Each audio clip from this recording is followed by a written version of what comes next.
Philippine President Duterte fears CIA assassination, blames U.S. for ISIS presence. In the wake of a recent ISIS attack that claimed one of his country's cities, Philippine President Rodrigo Duterte has expressed concern that the U.S. may be seeking to destabilize the country, even suggesting that the U.S. could attempt to assassinate him. This comes ahead of the Philippines attempting to stray away from U.S. influence. MintPressNews.com, May 25, 2017.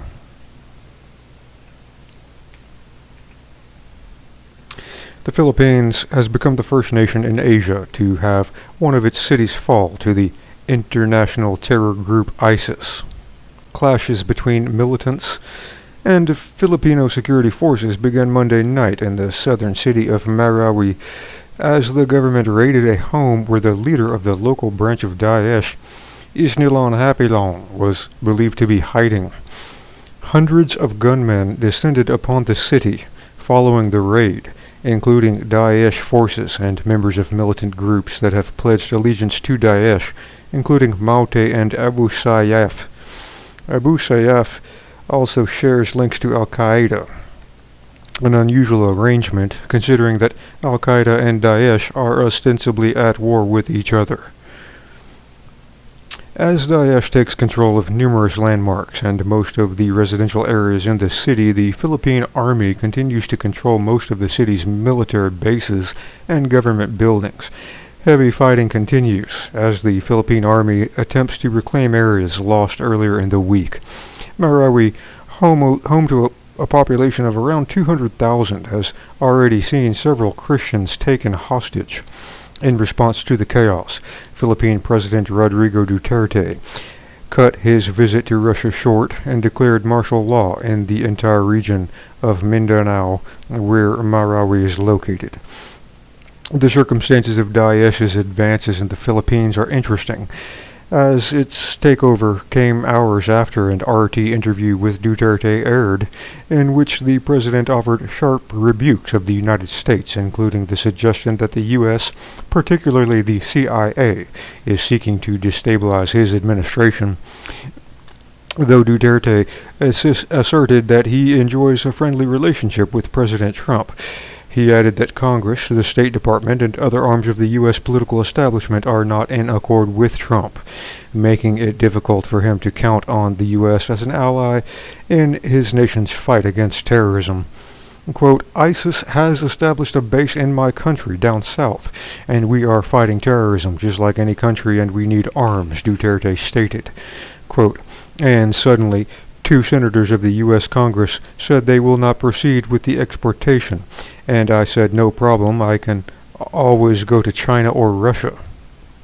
Duterte also made it clear in the interview that his foreign policy had shifted from the pro-Western one. Quote, I am now working on an alliance with China, and I hope to start a good working relationship with Russia, he stated. At the time of the chaos in Marawi, Duterte was visiting Moscow, assumably to negotiate an arms deal to replace one that has been stalled by the United States. He also rebuked U.S. efforts to continue to treat the Philippines as a colony, asking rhetorically, "You treat me as if I am your colony still? You must be kidding." Duterte also showed that he is aware of the price often paid by leaders who back out of strategic alliances with the United States, stating, quote, I said about the American troops, removing the American troops, that one day during my term, if I survive the CIA, I still have 5 years to go. RT responded with the question, you talk a lot about assassination. Do you really expect that to happen? Quote, they do it. Does it surprise you? Duterte reported. Quote, they can even take the president out of his country for him to face trial in another country. These statements suggest that Duterte did not expect his pivot away from the U.S. to go unnoticed. Duterte continued that the U.S. refusal to approve the arms deal pertained to his government's violations of human rights. Duterte argued that this argument was hypocritical, stating that the U.S. has killed scores more civilians in nations around the world without even a whimper from the international community. In the guise of human rights, countries like the EU and America are interfering in the affairs of other nations in the guise of human rights. Just like the Americans, when they drop a bomb there, it is so powerful that it also kills others there. So it doesn't say that they are American, they are exempted. And just because I am a small-time government official, I am not exempted. So where's the fairness there? When they drop bombs, they kill so many villagers and there's not even a whimper. Duterte said most of the Daesh terrorists active in his country are foreigners. When asked, do you think ISIS militants here in the Philippines, are they homegrown or were they imported? Duterte responded, there are so many, Caucasian looking. We have captured or killed 6 already.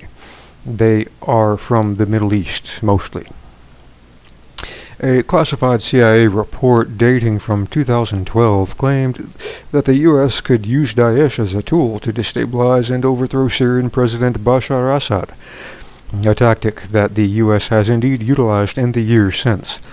It seems possible that Daesh's increased presence in the Philippines could be a sign that the U.S. is seeking to do the same to Duterte's government. Whether this is the case or not, an increased Daesh presence in the Philippines will likely be used as justification by the U.S.